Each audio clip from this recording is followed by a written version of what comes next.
Today we are testing the Echo Enchantment in Minecraft Dungeons and working out how best to use it.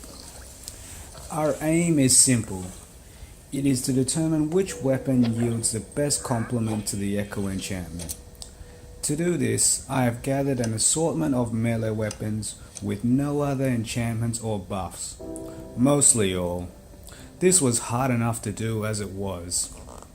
Another criteria was that the weapons be on the same level as each other to yield a fair result. Again, I tried my best here to get everything on par. So I'm doing the maths here so I can just play without hesitation in the game, knowing the results to come. Lastly, I was toying with the testing conditions and settled on 7 seconds as a baseline. This yielded 3 echo strikes due to the fact that the max tier echo occurs after a 3-second cooldown. Now to cue testing montage and music. Now I did the slow-mo to get the numbers. Some of this was ridiculous and I had to do a double count on some, so hoping this video is somewhat useful. Okay, now to the moment of truth and what you have been waiting for. I've tabulated the results as follows. Firstly, I've categorized the weapons based on their initial speed as the columns and labeled them as so. Speed categories are split as follows, with the normal speed being the baseline for what is shown. This is due to the fact that we start the game with a sword.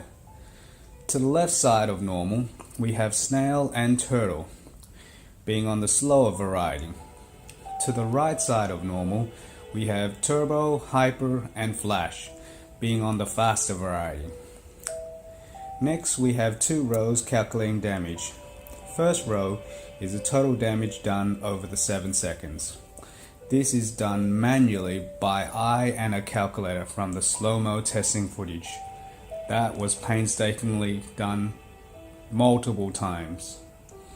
Next row is much more simpler and calculated by maths, by dividing the first row by 7 to give us a damage per second value, or DPS for short.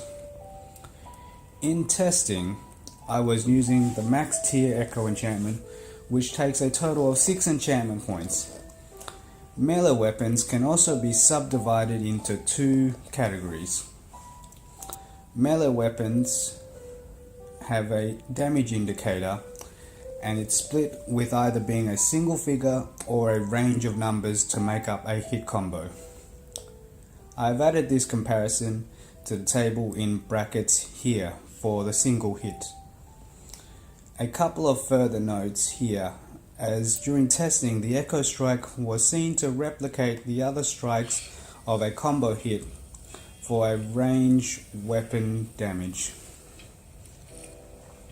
And on other instances, the enchantment that is granted on the last hit in a combo. All in all, this did not make a big difference, as evident by the DPS calculation. On to analyzing our results, we can see that while the slower end of the spectrum weapons generally yield greater damage, the fact is they are exactly that, slow to strike. Therefore, adding the Echo enchantment gives these weapons an edge to be used in battle. Conversely, the faster the weapon is, makes Echo almost pointless, as an extra strike doesn't make a difference in the grand scheme of things, due to the point that these weapons have lower damage that they inflict. In summary, the Echo enchantment is both a notable and worthy adversary to have on a melee weapon.